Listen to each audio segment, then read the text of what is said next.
Hello. Hi. Hi, how are you? Good, how are you? All right. Hello. Hi. Hi, how are you? Oh, hi, how are you? It's like with Lalith and Vidhi and Sarrah today. So let's do updates first. Who wants to start for week 3?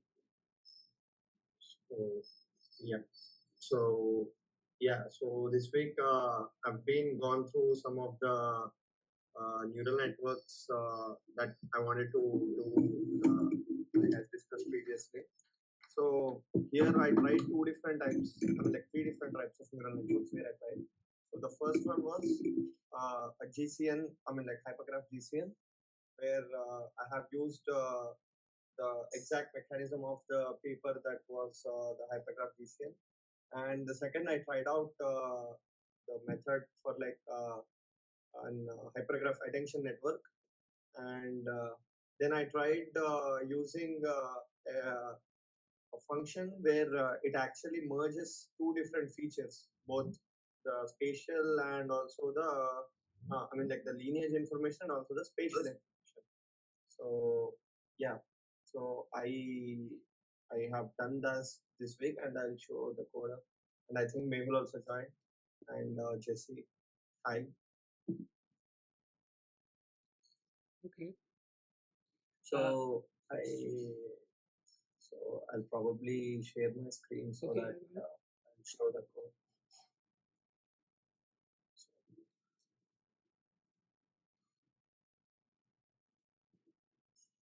Just give me a second.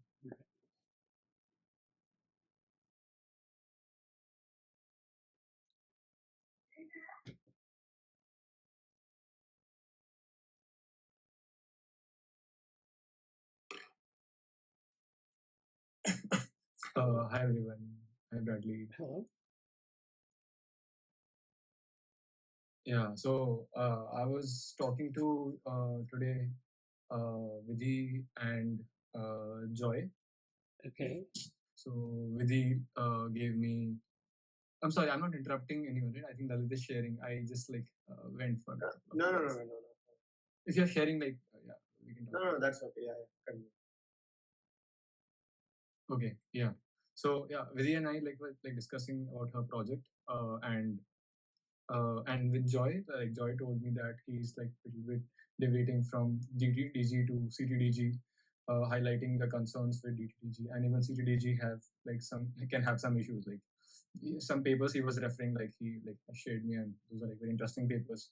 Like why inductive learning in graphs can be bad. I think he can talk those in like much more detail, but very cool stuff. Like it was great listening to it. Okay. That's very good. Yeah. Is he good? Do you know if he's going to be here today or if he's? Yeah, he told me, and I was talking to him a while ago. He is going to be here. Okay. Sarrah? Yeah. Okay. Yeah, even I kind of, so I had missed the past. I missed, I think, last week's meet. So I reached out to Vidhi and I connected with her because I wanted to know a little bit of like what's going on in the project. So we had a meet, I think, early on in the week, last Sunday, I think. And so she shared something like what she was doing, the progress in her project. I had given her some suggestions from my side, and then she gave me more updates throughout the week. So yeah, I think she will explain better on that as well. I was like slightly, I had a few thoughts on like where she could improve in the way the reinforcement learning was progressing. So yeah, I think she'll share and that'll be nice.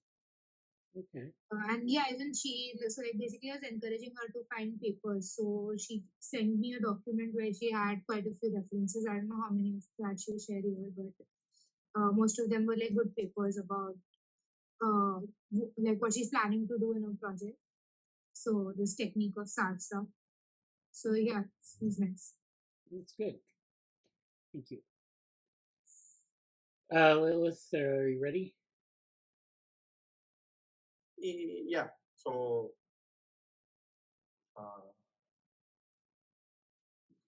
so I actually pushed the code, and so once this is not a very much concrete, so I tried to make it more cleaner version. So yeah, so while designing a basic hypergraph, so we have a instance matrix. So that I have like given here. So this is our instance matrix, and the simple hypergraph convolution. So this was the reference paper which from which I mean like I took the motivation, not exactly. So here, so just I printed the shapes just to ensure that instead of just print function. So this ensures that we understand the concept behind it. And so this is the hypergraph convolution, which actually does the exact formulation as described here. So we have a d diagonal vector, and where when we multiply that with the node features, and so this exact functionality produces the hypergraph convolution, hypergraph GCN. So GCN fundamentally works in a fashion that you know uh, in a spectral convolutional theory where and each and every node, I mean like in a graph, where are the it convolves across the set and set of nodes, and then it multiplies with that. And here the H is basically the hypergraph. So the hyper nodes that we assign, so actually multiply with those. So this is basically the mathematical formulation, and this is what we get in the end. And so this is like the hypergraph convolution function. And when we are designing our own neural network, so we can just, I have designed it, I mean, like for as of now, I have designed a 2-layer neural network. This can be expanded like as big as we want. So based on our requirement. So I have used this function. So this is basically how the hypergraph convolution works.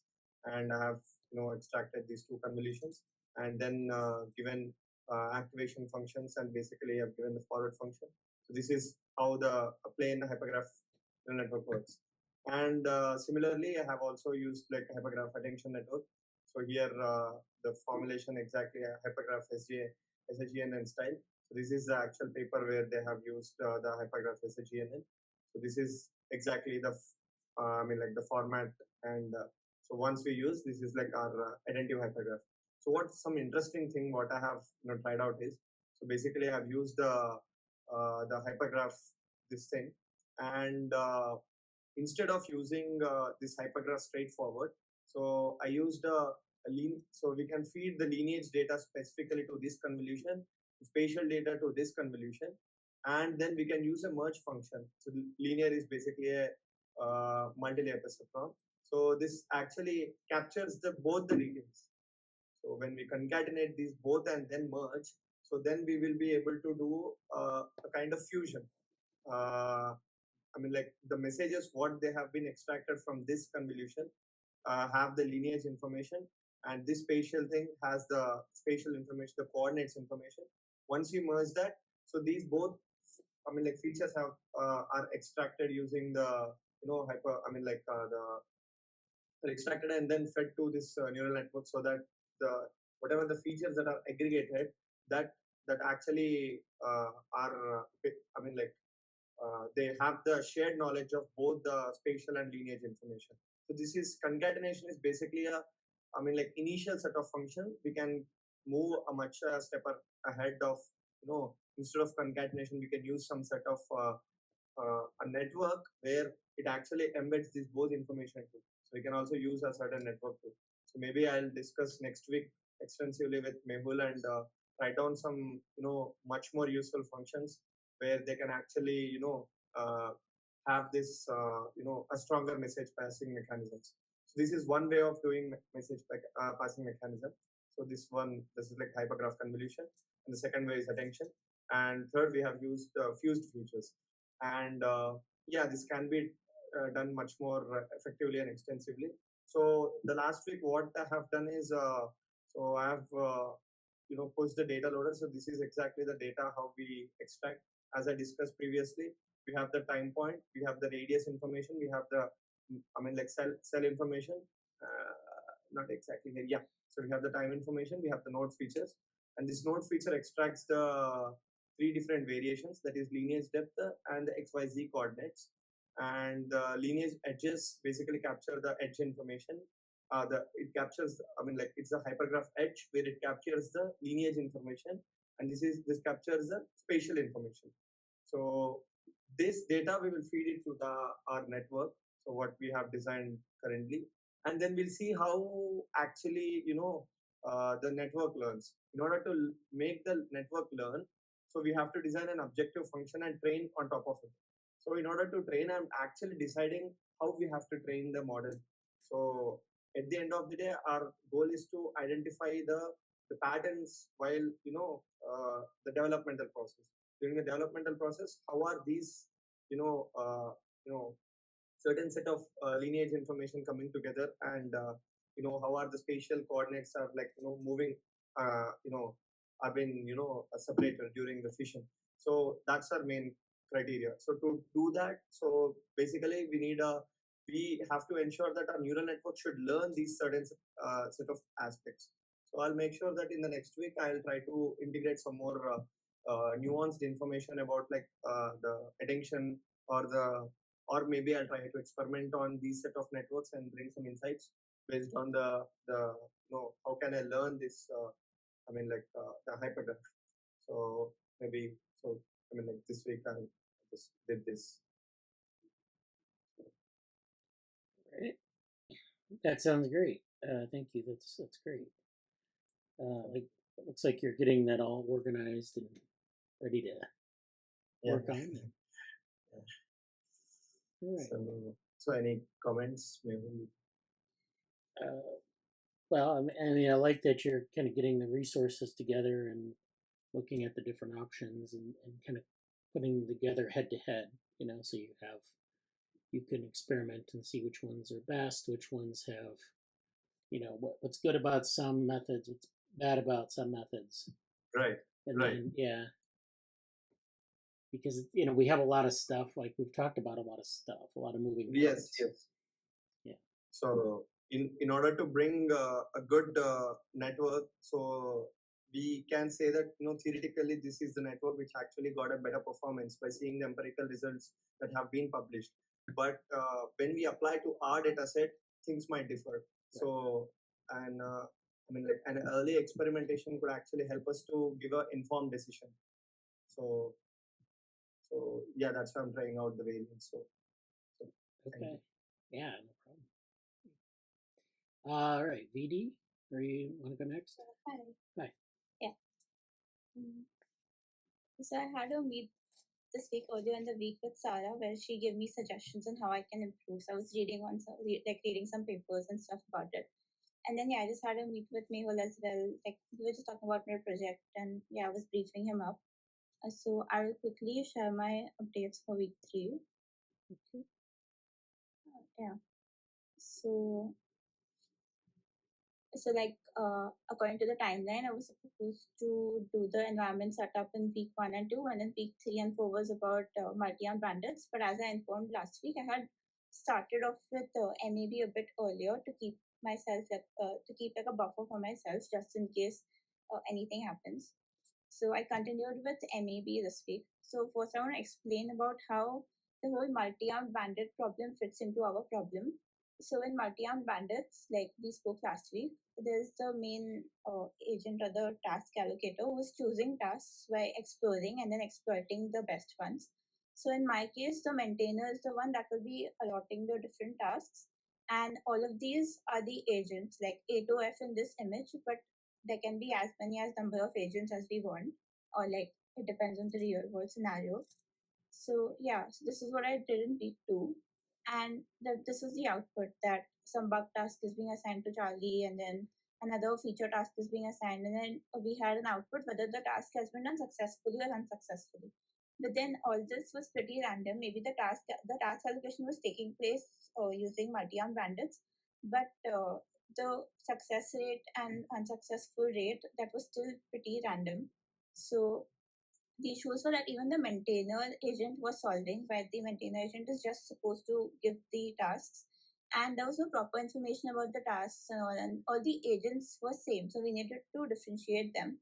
So for this week's output, I actually defined a better success rate, And then depending on the success rate that each agent has, the only task that will be allocated to that agent is based on the success history. So for running this for 25 steps, like again, like I ran the code for 25 steps, and in each step, a few tasks were being allocated to a few contributors, and these contributors are named from C1 to C10.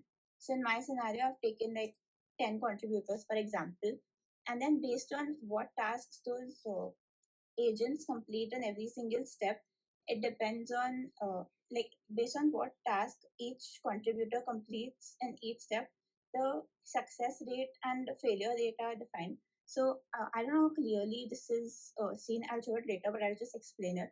So for example, there's a bug fix, then it talks about, okay, one bug fix and one has been failed, so its success rate is like around 50%. And if it is a feature, then how many features it has completed from step 1 to step 25, out of how many it was assigned. And then again, a success rate is defined. And same for the document tasks. And then that way for all 10 contributors that has been done. So after each step, after like a few tasks have been allocated, whether they are completed successfully or unsuccessfully, the success rate gets the success rate is basically it keeps getting updated, so that in the next step when the maintainer agent actually has to allocate the task, then it can see. So like the first few steps are obviously exploration and then the expert. So yeah, so I've just explained briefly what has been done. So we have Thompson sampling, that is to implement the beta distribution for smarter exploration and exploitation balance. Then the dynamic role inference, according to how we can classify the agents into contributor, innovator, or knowledge curator based on their task history. Like contributors are mainly for the bug fixes, innovators are for features, and knowledge curators are only for the documents. And then enhanced stats tracking, and yeah, just a few more things that I've mentioned, and most importantly, adaptive learning, so that the system can reallocate the task based on the real-time performance. So now what's next? Like, since we know that multi-armed bandits is not actually enough, and it does not store any history, it just keeps exploring every single time. So we should maintain a record of this exploration and exploitation. So for that we have SASA, so that we can replace the randomness with actual learning, and the agents can improve through their experience, and like we can still run it for a lot of number of episodes and steps, but it should not have all exploration initially. It should also have some kind of exploitation even when it begins. So we will still use multi-armed bandits to pick who will do the task, and SARSA can determine how well they do it. So this is the SARSA equation where I've just explained everything. So the current value, like this is all that I'm going to be doing in the next few weeks. So the current value of assigning task K1 to an agent, like this is what the equation, like I'm just explaining what the equation means, the state 1 and action 1. And after that, what happens is you get the state 2 and you get the second state and the action based on the alpha and the learning rate and the discount factor. So alpha is basically the uh, actually, gamma is the reward that we receive after completing the task, which is basically +1 for success and -1 for failure. Alpha is the learning rate. So if it is low, that means the learning is happening lower. But if it's high, that means it has a better learning rate. And discount factor is the importance of the future rewards. So we have to keep it high. Yeah, and then in the end, I just added like a blog in my GitHub IO page that I've been maintaining to keep a weekly maintenance of everything. But yeah, I'll just okay. That's great. That looks very good. So yeah, it's super, as Mehul said. Mehul said, how did you quantify success rate? Like the success rate, it's like there's no success rate, right? Like it's just random because MEV does not have any features for that PO SARSA. So I've just defined till now that if, for example, this particular agent comes and the task has been done successfully, that's random. Like whether it has been done successfully or unsuccessfully, that's random. But then the next step of exploitation, that we keep a track of how many successes it has had, like whether it has completed the task completely or not. The success, like the count keeps increasing for the success or failure. So that is what is happening right now. Okay. Is Yeah. is Sarsa kind of a form of Q learning? It looks kind of similar to Q learning. Yeah, it is. Okay. Yeah, it is. But like Q learning, it actually like it's a bit different from Q learning. It's another version of Q learning, we can say. Yeah. Okay. Sounds good. All right. Thank you. So Jayadratha, would you like to go next? Right. Yeah. So for last week, I was trying to understand the data set, and then I did the cell division analysis and few thoughts about it. So if we see the data set is there is some parent cell, and then it has XYZ coordinates, and it at some time t, it will divide into two cells, and then these become parent, and then again it will divide into two cells, then this become parent again, and it will divide into parent, like daughter cell, and this is how we can get the lineage tree. So that is what I was trying to visualize, and I was thinking if we can fit it into some kind of TTDG framework. So at first I tried to understand DTDG, and I got I understood few flaws in DTDG. That is how, I mean, why we cannot use DTDG in our framework, and better we can use CTDG or something like that. So for our dataset, I tried to understand the dataset, and this is what are the information I got at first, and so this is the distribution we got with respect to birth time. How many uh, like new cells that are coming at different time stamps, and this is the scatter plot uh, with respect to I mean x and y, and this is XYZ coordinate. According to XYZ coordinate, what is the position of different cells? And later I understood if we can plot these in 3D, that will be really cool. So that is what I have done later. So this is what cell division analysis I have done. So, so the result at first, then I'll explain the code. So what I have done with respect to time and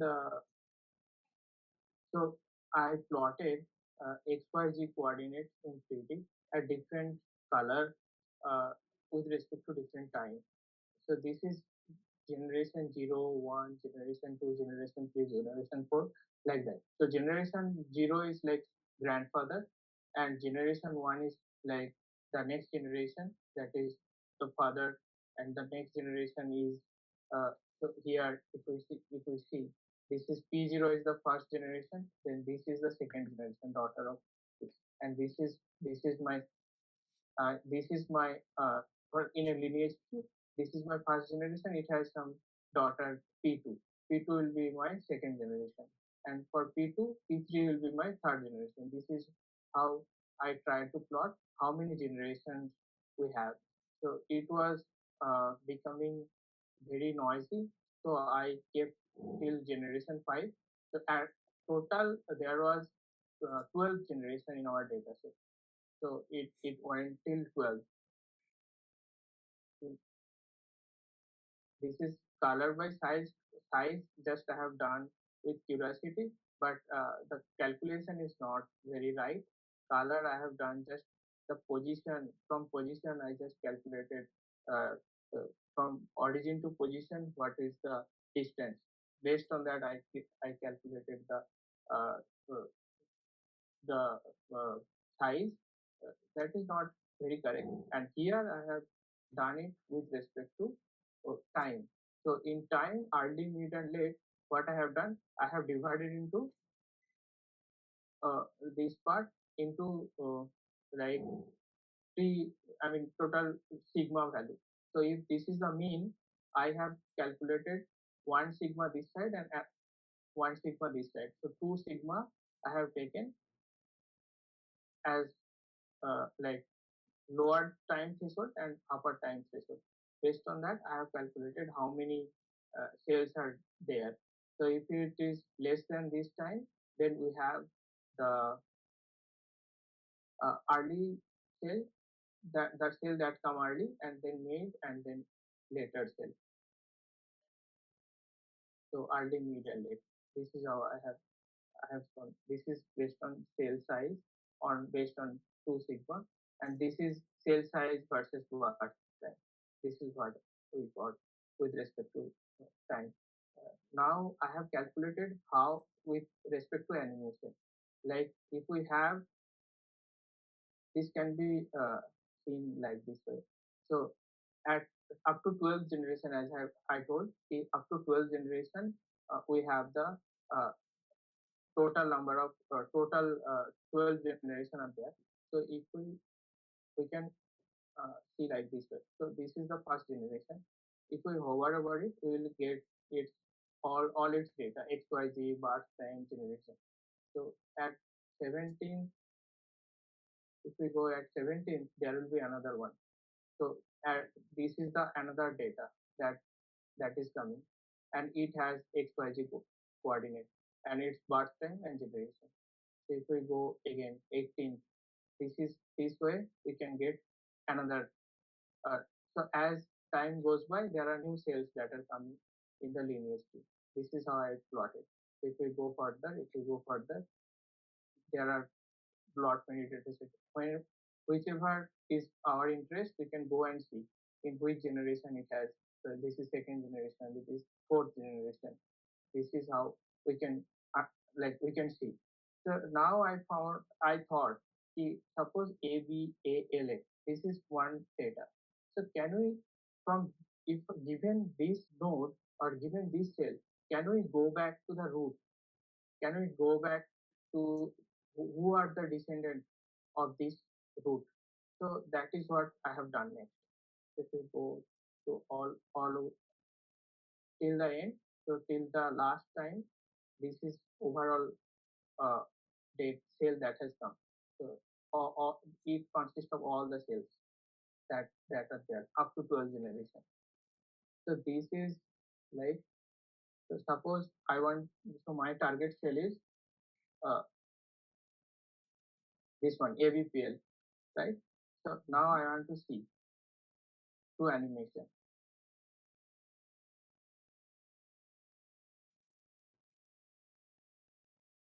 So I want to see who is at the root node and which generation it is currently in. So if you see, it is very clumsy here, but so total maximum generation I have printed here is up to 8 generation.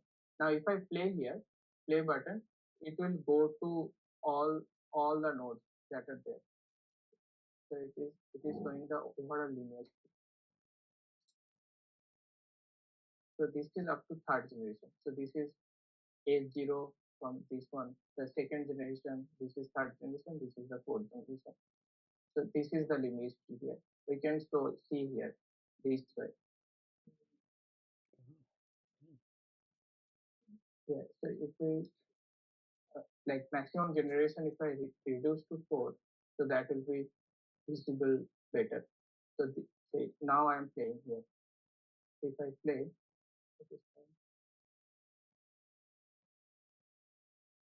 so now if I hover over it, I can see this is the ABPL cell, and it is third generation.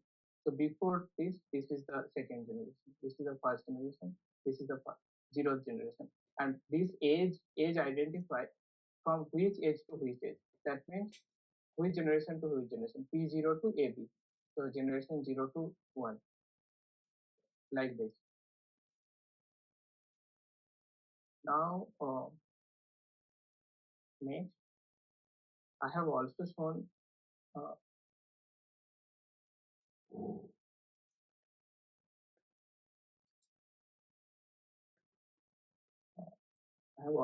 here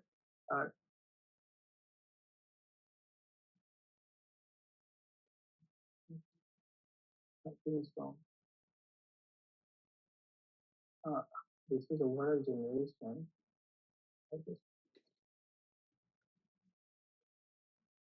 Okay, I think both of them are same. Okay. Actually, I found another thing here when I was checking the data set. That is in the root node. That is like who are the descendant of who. So P0, P0 has maximum number of depth. So P0 to AB, then this is P0 to P1, then P1 to P2, P2 to P3, like that. This P0 has the maximum depth. But at zeroth node, there are many which are at zeroth node, at the zeroth generation. So if we see the which are the generation 0, we can see that. So P0 is the zeroth generation. If we go down in the data set, I exported the overall matrix in the end. So this one. So this one is another zeroth generation. So this, it does not have any next generation. So I have find such, many such examples, like total 62, which are only zeroth generation, which don't have any next generation. So this is what we got. And I have plotted that also, but I don't know why I'm not able to find it here. I think both of them are same.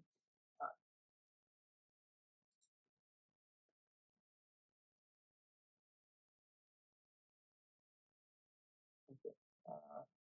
Yeah. So is it like any question from here? We had a couple in the chat. Yeah.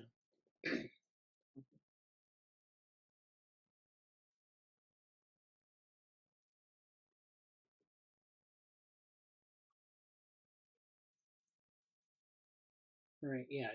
We had a couple of questions in the chat.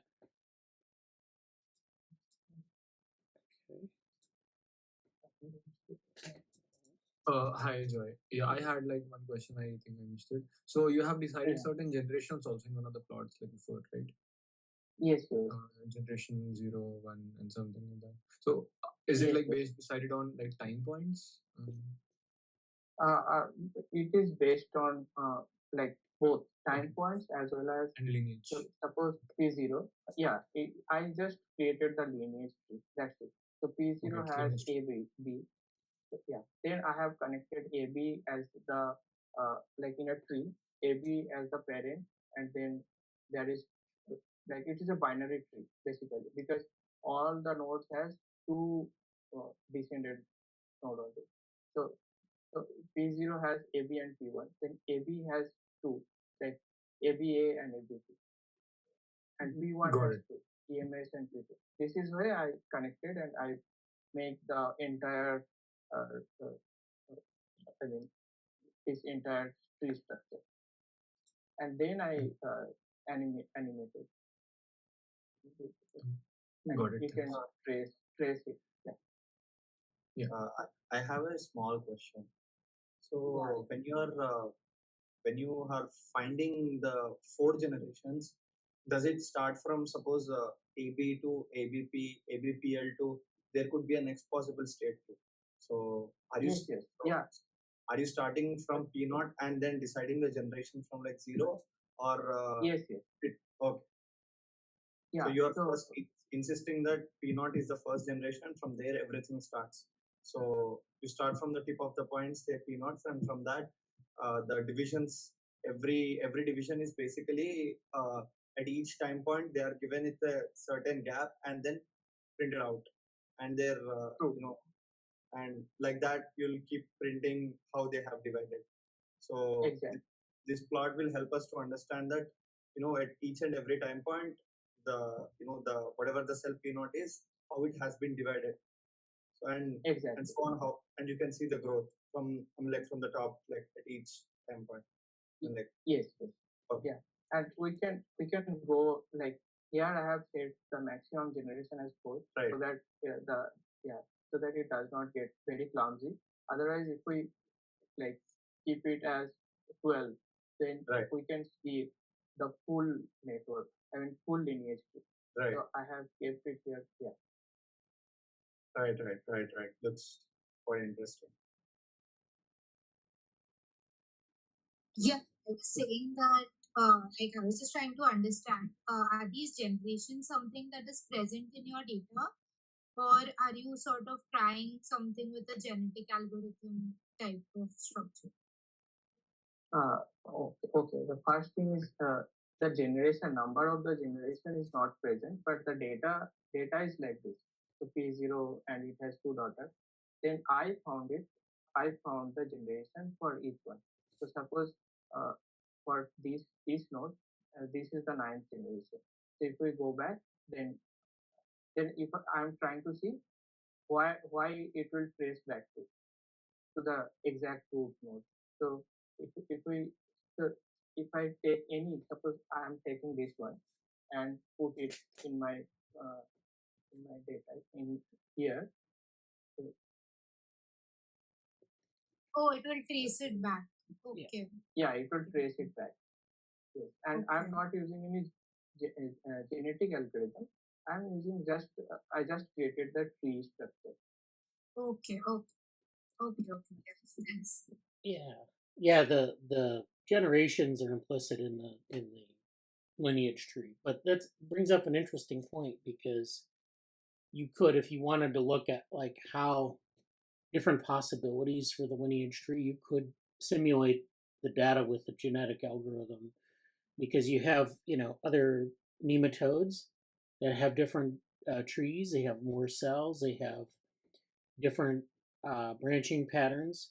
You have mutants that are missing cells, and it'd be interesting to kind of simulate those. I don't mean you need to do that for like immediate work, but it would be an interesting exercise. We've done some of that in the group.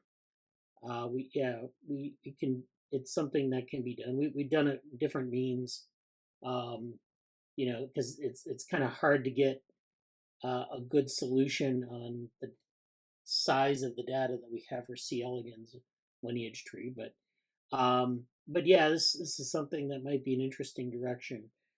And what else was I going to mention? Oh yeah, about the visualization. So I love this visualization, the way it's set up. It's like you have these rings that kind of come down, and then you have the connections through them, so they kind of look almost like a birthday cake, with layers. It's very intuitive to understand where the layers are, like and because you have these generations of cell doubling that are more or less even in time. I mean, there's a little variation, but you do have these layers, and so that's important to note, because you can go to like layer 3 or layer 4, and it gives you the snapshot of cell divisions in maybe like 256 cells, or 128 cells, and there are things going on in the embryo at the time that are different. So like you could actually see, if you kind of build the initial visualization and then you play with it, you could actually see some of these morphogenetic movements and pattern formation in the different layers. But that's again something that doesn't need to be thought about immediately.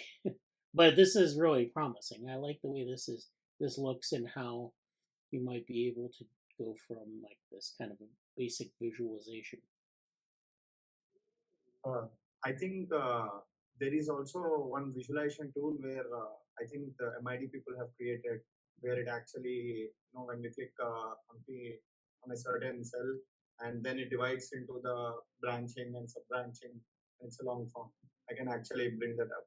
So that in that, what's the problem is, when the depth was going, the website is kind of little old, and it's quite hard to, grasp from that. I think this is a good visualization which actually helps to understand from where it starts and where it moves. Yeah. It's really good. Yeah. And I have some things in the chat that happened while we were Jay was giving his update. So we had a couple things here. Vidhi and Sarrah were having a conversation about some of her things in her project. Some questions about Sarsa, and then some other things about the different tasks, and some other suggestions about contributors and task types. So you had a little bit more to show, Jayadratha, this diagram?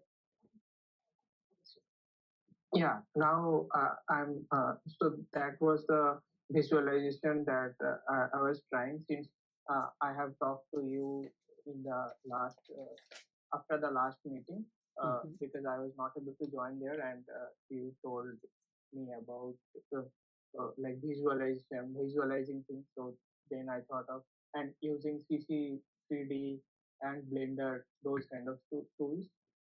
So I thought of if we can use uh, the basic like Python tools and Python libraries and these tools, and then uh, uh, like then build something. So that is what I come up.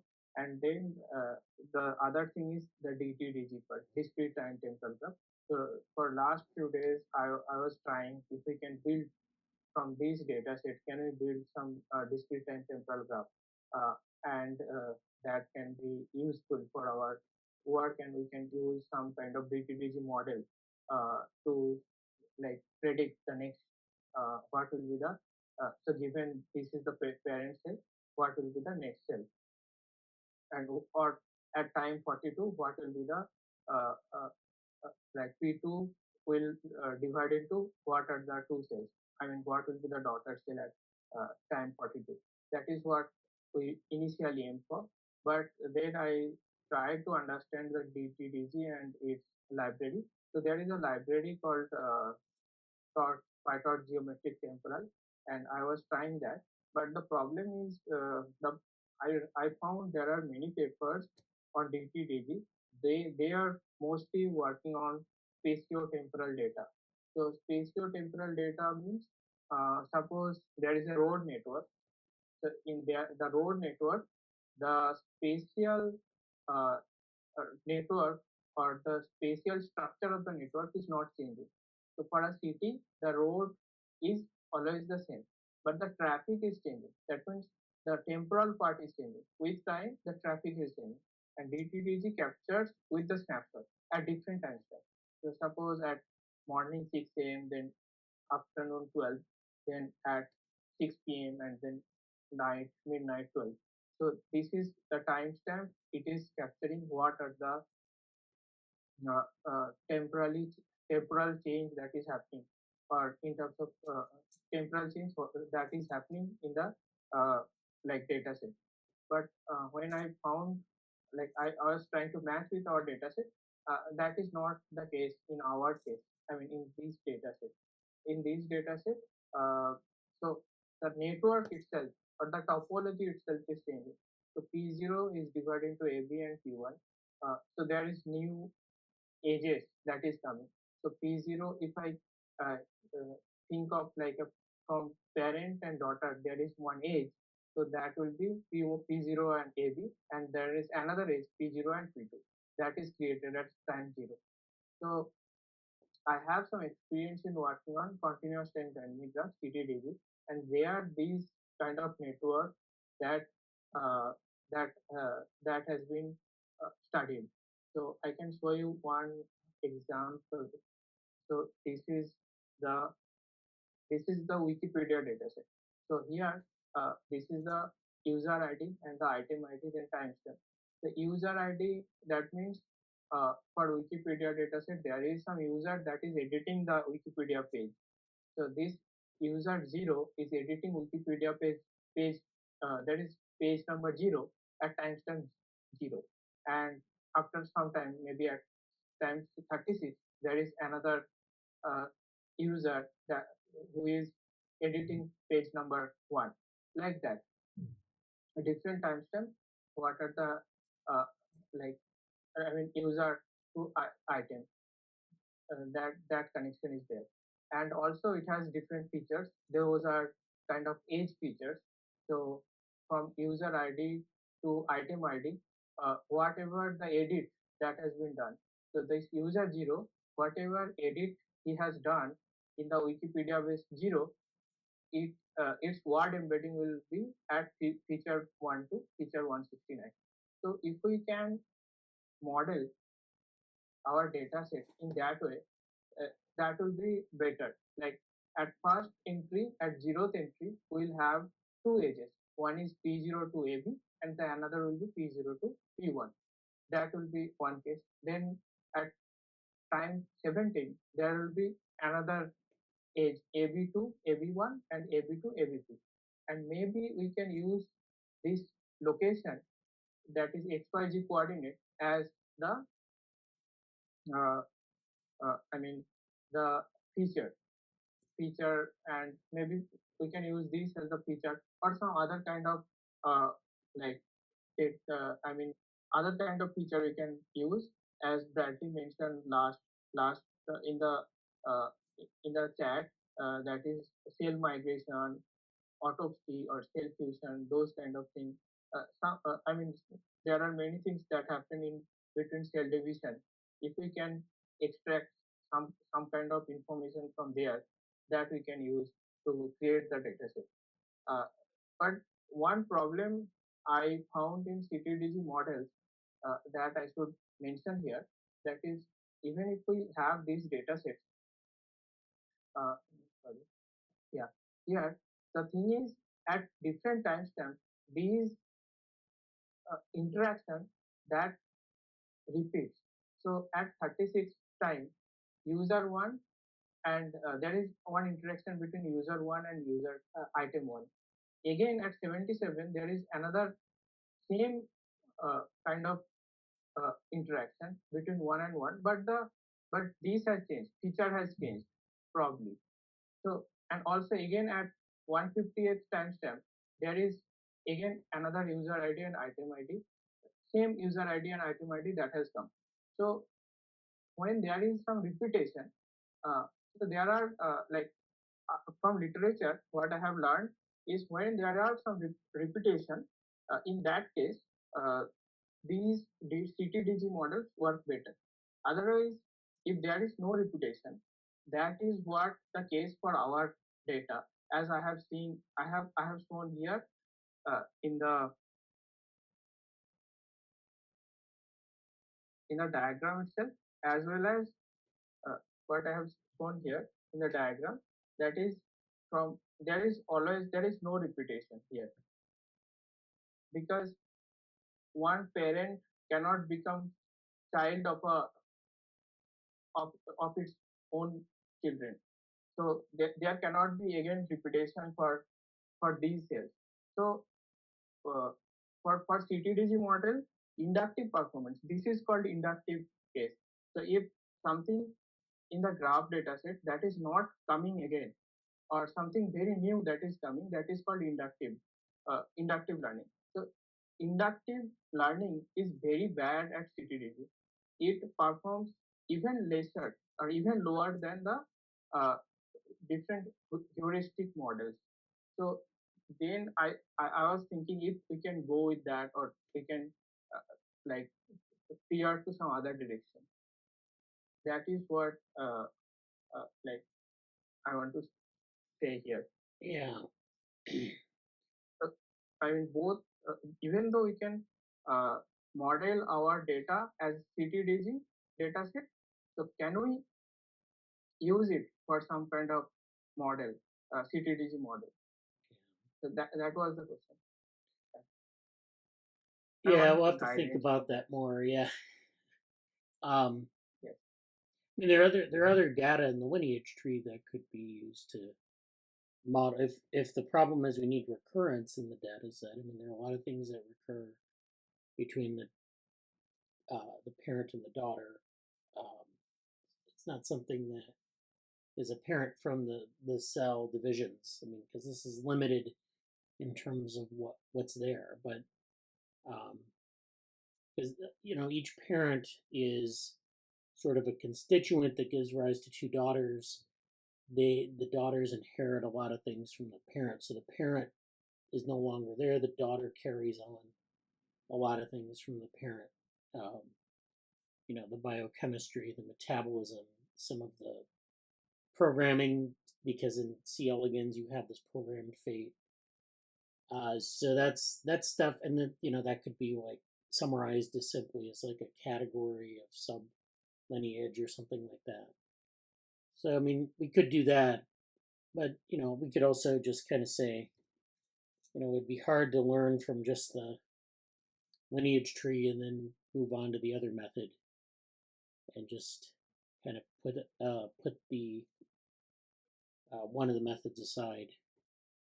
It's I mean, it's really up to you what you think you want to do. I mean, you've done a lot of stuff here for this week, where you've kind of cast your net very wide in terms of the visualizations and the methods. So, hopefully, next week maybe we focus on one or two of those things and maybe think about it some more. Okay, so for next week, can I see the inductive, creating a CTDG dataset or continuous time dynamic graph dataset from this data, and then maybe check with some existing model. There are many existing models like TGN and other things, and I'll run through those models and see if, what are the results that I'm getting. If it is not good, then we can think of moving into some other direction. Okay, that sounds good. Yeah. Nice that you're identifying limitations here. So. Yeah, in both the case, DTDG as well as CTDG, there are limitations. And these are ongoing research area. A lot of people, they are working on these areas, and these are the pain points. And the second point, the CTDG pain point, I came to know through, just last week I was reviewing a paper, and in that, during reviewing that paper, I understood, I came to know all these points. It helped a lot. From there only, I was very sure. I become very sure that these are the problems that exist, and maybe we will not get good results even if we try. Okay. The other thing I wanted to ask is, as you told, there are many, parameters or many characteristics that go to different generations. From one generation to next generation. That's passed through different generations. Can I have such data? Maybe that can get me better results. Yeah, I'll have to go and try to find maybe a good data set for that. I know they exist. I just have to find them. So we can try different things. And this one, the visualization thing, whatever I have done, can I push to the GitHub? Here, yes. The DevoGraph. Yeah, so let's everyone please push your work from this week, even if it's just kind of like experimental. I just want to make sure that we have pull requests on a regular basis or just pushes. I guess all of you can push without permission, so please do that. And then we can just keep adding to it. It's not like, you don't need to submit finished work. I want to make sure it's there in the repository. All right, so let me talk about, I was a participant in this Active Inference live stream. We talked about this, I think, a week ago or 2 weeks ago, this paper, The Value of Open Source Software. And this is by this person, Manuel Hoffman, who is from the Harvard Business School, Frank Nagel, who is also from the Harvard Business School, and Yanyo Zhao, who's from Rotman School of Management in Toronto. So this is a economic/business perspective on open source. Daniel Friedman, who's the sort of the main person at Active Inference. He runs a lot of the live streams, was a host, and then I was there to comment and ask questions. So this is OrgStream 009.1. So they have their different different streams. They have org streams, math streams, different sorts of things. So we did a presentation to Active Inference in last November, which was their symposium on open source and open science, as well as inviting Stefan Baumann to talk about the stuff that he's doing with virtualization and standardizing neuroimaging data analysis. So that was of interest to Active Inference, and they're also interested in this sort of open source space. In this case, this paper was about how to find the value of all the efforts that have gone into open source software. So it's a hard question because, how do you get a data set that, casts its net wide enough so you can say something intelligent about open source software as a general statement, but also is specific to things like, the kinds of things we're dealing with in open source sustainability. The motivations of contributors, the sort of the why they're putting value into something, what kind of value can be extracted by firms, and so on and so forth. So we had this good conversation about this. The paper was largely sort of an economics perspective on the sort of estimating the value of open source software, the labor that goes into open source software, and the business potential for large firms. And then we were having a discussion. I brought up things about some of the things we've been dealing with in open source sustainability. So this sort of aspect of reinforcement learning, where, you have these motivations, internal and external. And sometimes you maybe, like in the case of Linux, you create a Linux distro because you want to solve a specific problem. And so there's a motivation to do that. And you create value for other people by doing that. But there's no real initial investment except for your own efforts and your own motivation. So putting this in dollar terms is harder than it seems. This slide came up. I used this slide in my project management class, and it describes sort of the different roles of people in open source organizations. And he had mentioned this idea of the tragedy of the commons. So the idea is that, with open source software, you have this commons, a software commons. It's created by many people's efforts, and then it's used widely by communities of practice, by corporations, by firms, and they get value out of it. But that's all dependent on like maintenance or on continued productivity in the core team and maybe in some of the forks. So this is a figure that talks about like the importance of maintainers and how if you don't have a good set of maintainers or a good maintainer presence in your project, your digital infrastructure can collapse like this castle made of bricks. And that one brick is this random person who's been thanklessly maintaining something since 2003. And then if they die or if they stop doing it because they don't want to do it anymore, then your whole project collapses. And of course, there may be many forks built upon this core project. Maybe large firms are using them. Maybe, national security is using it, that sort of thing. So it's important to have that kind of support the commons and make sure that people aren't overusing the commons without maintaining it. The tragedy of the commons, of course, is an idea that if you have a commons, people will use it and not contribute to its upkeep, and you end up with a degraded commons. Of course, there have been other arguments in the other direction that people will spontaneously use, because they find value in the commons it motivates them to maintain the commons. And so there are a lot of arguments about this, and it goes back to motivations, which of course is active inference, what they're interested in the active inference community. This is sort of showing how they quantify value. So they show this inequality of projects. So a very few number of projects generate most of the value, at least the way they've kind of created this. Basically, you have things like Linux, you have projects where you have a very large number of contributors, a large amount of value distributed across the software commons, a large number of forks. And then there are a lot of projects where they're kind of like small scale, they die off, and they never really get a lot of attention. And so this is just, there's a argument to be made here that a lot of this is sort of a theory of innovations.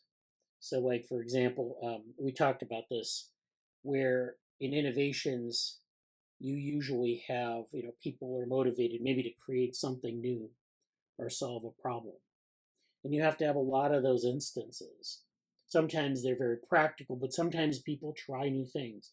Sometimes people try to see if something works and it either doesn't work or it's not particularly popular. But then sometimes you have an innovation that catches on and it explodes in terms of adoption. And that's kind of what you see here. You see a very few number of projects gaining a lot of or generating a lot of the value for the open source commons of the open source user community. And so that was an interesting, and I mean, it kind of, I think we all know this intuitively, but it's nice to see the graph. This is the Lorenz curve, which is a tool in economics to do this. And then finally, he kind of talked about some of the economics. We don't know the true value of open source, so we can approximate it. We can't really glean it from GDP measures, so we have to kind of estimate it from different sources. And so he was talking about how they do a lot of things looking at like what happens in GitHub repositories, and that's a good way to look at like how a good way to quantify a lot of these things, and then use that as an estimate. And so they say the open source software, the P is the price of open source software, which is 0, and Q is that it's infinitely replicable, which is where you have to have certain technologies in place to make this possible, and usage is not tracked. So this fits into this equation here, where we're getting value from P and Q, and then that's a multiplicative. The P is the price, the Q is the ability to reproduce this, and so then this is basically their model. And we talked about how a lot of times, a lot of what we kind of see as open source in 2025 comes from a lot of the innovations that came before. So, for example, we talked about modern version control and how modern version control really enables a lot of modern open source. So if you were to estimate the value of open source in, like, say, 1999, when we had very early versions of version control, we didn't have a lot of the advanced forking and social coding sites that we have now.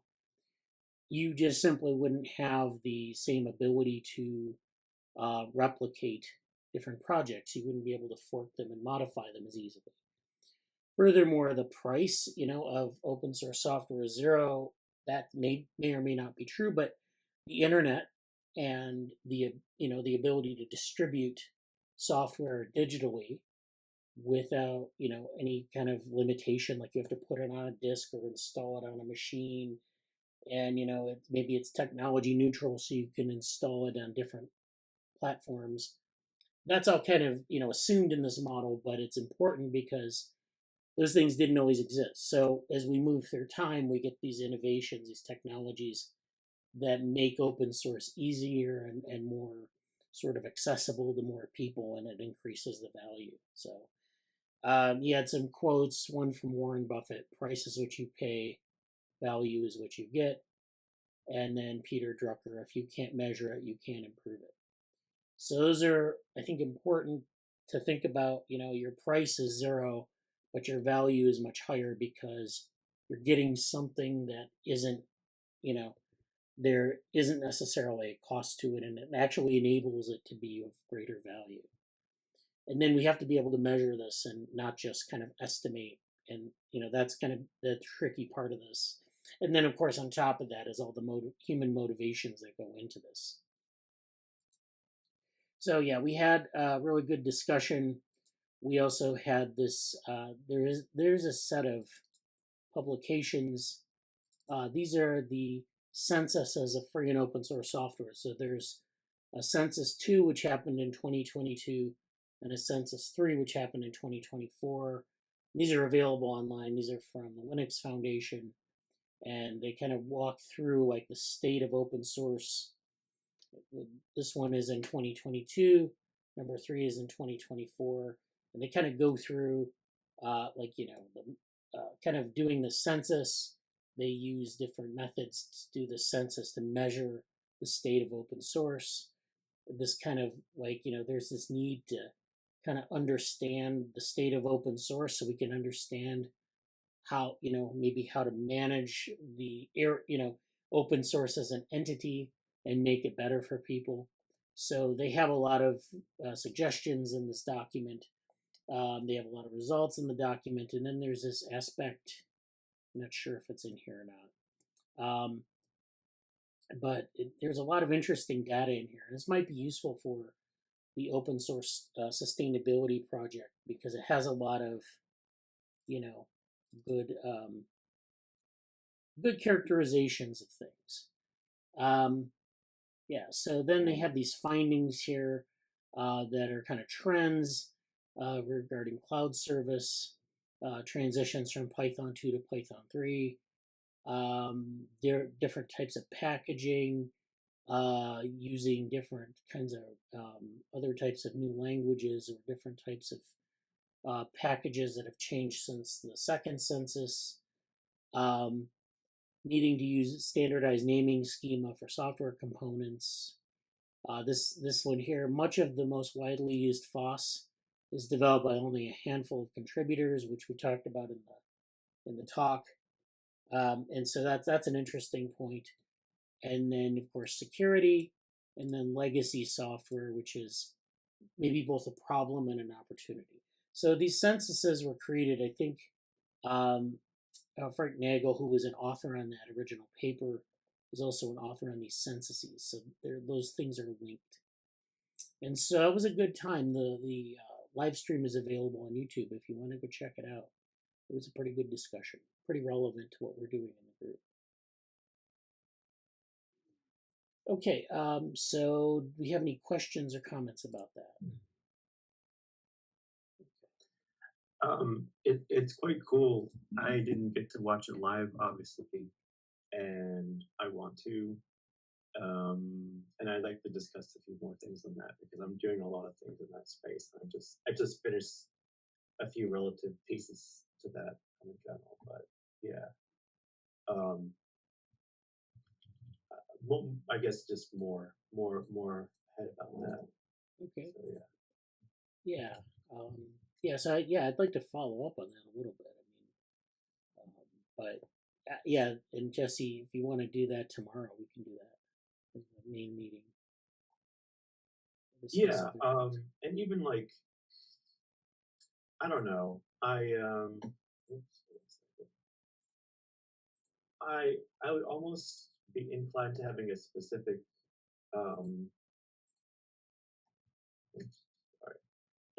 discussion. It can be during the meeting or just like a specific time where we record, like almost like rap about it, like just to discuss some of those things there, because I feel like there's some very critical things that I'd like to have more discussion about. But yeah, you get it.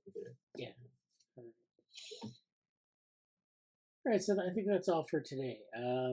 Thank you for your updates, Jaya, Vidhi, and Lalith. I look forward to seeing next week. I think you've all really done a very good job this week.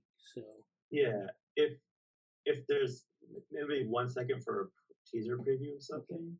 Okay. I don't know. Yeah, go ahead. I'm just finishing this, and I'll talk about it tomorrow. But real quickly, I just finished this today, and there's many things from my trip that I wanted to like that I'll be going over and stuff like that. It's been a really interesting week or two, but I just finished this, and I'll share it here. We can talk about it more tomorrow. Oops, let me do this. Basically, I had an interesting discussion with a few different people this week, all around the topic of leadership and decision making from the top down. I talked to someone at a federal agency about their data stuff. I talked to a few startup people, and I talked to people in the industry.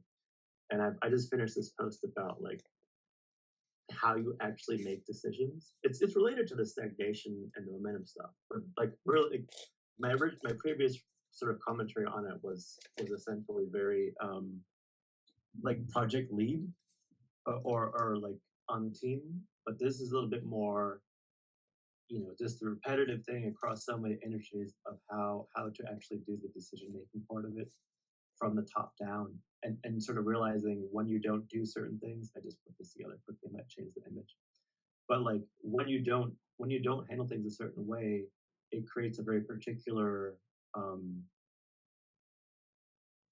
it creates a very particular bottleneck. So we can discuss this more tomorrow. I know we're over time, but that's fresh on my mind, and a whole bunch of other things too that I'm putting together for this. And I've got some interesting momentum projects coming up for sort of the from here to there strategy stuff. And so I would definitely like to talk more about some of that tomorrow, and maybe like a separate, almost like a discussion series about that specifically, maybe with Bradley and some ones to join that too. So more about that later. But I just wanted to share that quickly. I just finished it today. Yeah. Oh, it looks wonderful. Yeah, we'll have to talk more about that tomorrow. All right. Yeah. Look forward to that. And great job. Also, like fantastic presentations today. It's really fun to see where these things are going. I know I didn't get to say much earlier about that, but it was great to see that. So thank you everybody for sharing your updates. And I'm going to check some of the GitHub posts, pushes, well, what everybody's doing on GitHub and go from there, and look forward to next week too. All right. Thanks a lot. Thanks everyone. See you Take next care. week. Take care.